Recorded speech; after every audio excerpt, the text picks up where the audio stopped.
ನಮಸ್ಕಾರ ಸ್ನೇಹಿತರೆ. ಅಕ್ಷಯ ತೃತೀಯನ್ನ ಯುಗಾದಿಯ ತಿಥಿ ಎಂದು ಕರೆಯುತ್ತಾರೆ. ಈ ದಿನ ಸೂರ್ಯನು ತನ್ನ ರಾಶಿ ಚಕ್ರ ಚಿಹ್ನೆಯನ್ನು ಬದಲಾಯಿಸುತ್ತಾನೆ. ಇದೇ ದಿನ ಸೂರ್ಯನು ಮೇಷ ರಾಶಿಯಿಂದ ವೃಷಭ ರಾಶಿಯನ್ನು ಪ್ರವೇಶಿಸುತ್ತಾನೆ.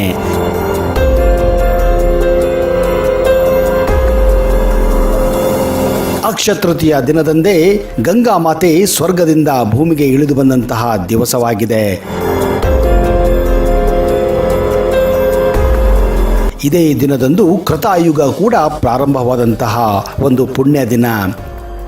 ಭಗವಾನ್ ವಿಷ್ಣುವಿನ 6ನೇ ಅವತಾರವೆಂದು ಪರಿಗಣಿಸಲ್ಪಡುವ ಪರಶುರಾಮ ಇದೇ ದಿನದಂದು ಜನಿಸಿದ್ದಾನೆ. ಹಾಗೂ ಕರ್ನಾಟಕಕ್ಕೆ ಹೊಸ ಕ್ರಾಂತಿಯನ್ನು ಕೊಟ್ಟಂತಹ ಜಗಜ್ಯೋತಿ ಬಸವೇಶ್ವರರು ಜನಿಸಿದಂತಹ ಪುಣ್ಯ ದಿವಸ ಇವತ್ತು.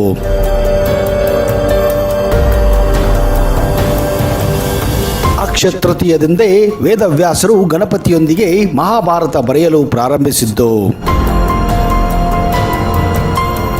ಇದೇ ದಿನದಂದು ತಾಯಿ ಅನ್ನಪೂರ್ಣ ಕೂಡ ಜನಿಸಿದ್ದು.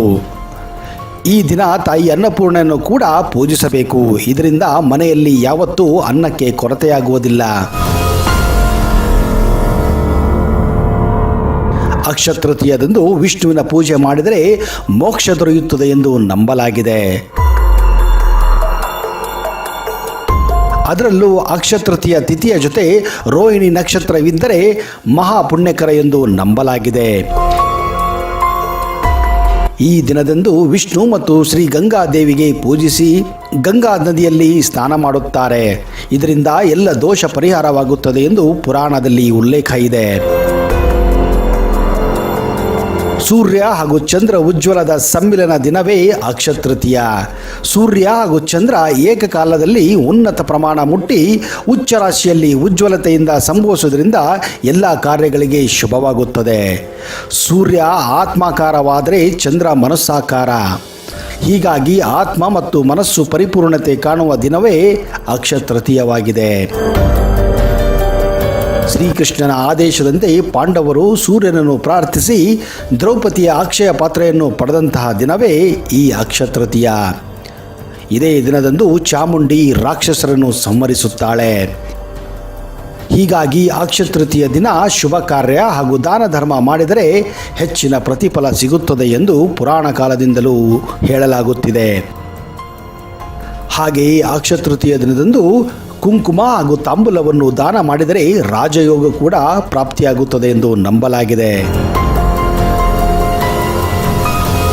ಧಾರ್ಮಿಕ ನಂಬಿಕೆಗಳ ಪ್ರಕಾರ ಇದೇ ದಿನ ಶಿವನು ಲಕ್ಷ್ಮೀ ದೇವಿಯನ್ನು ಪೂಜಿಸುವಂತೆ ಕುಬೇರನಿಗೆ ಹೇಳಿದ್ದನಂತೆ. ಆದ್ದರಿಂದಲೇ ಅಕ್ಷಯ ತೃತೀಯ ದಿನದಂದು ಲಕ್ಷ್ಮೀ ದೇವಿಯನ್ನು ಪೂಜಿಸಲಾಗುತ್ತದೆ. ಈ ದಿನ ಲಕ್ಷ್ಮಿಯನ್ನು ಪೂಜಿಸಿದರೆ ಧನ ಧಾನ್ಯ ಪ್ರಾಪ್ತಿಯಾಗುತ್ತದೆ ಎಂದು ನಂಬಲಾಗಿದೆ. ಹಾಗೆಯೇ ಚಿನ್ನವನ್ನು ಪೂಜಿಸಿದರೂ ಕೂಡ ಸಂಪತ್ತು ವೃದ್ಧಿಯಾಗುತ್ತದೆ ಎಂದು ನಂಬಲಾಗಿದೆ. ಸ್ನೇಹಿತರೆ, ಇಂತಹ ಹಲವಾರು ಕುತೂಹಲಕಾರಿ ವಿಷಯಗಳನ್ನು ಫೋಕಸ್ ತಂಡ ಯಾವಾಗಲೂ ನೀಡುತ್ತಾನೆ ಇರುತ್ತದೆ.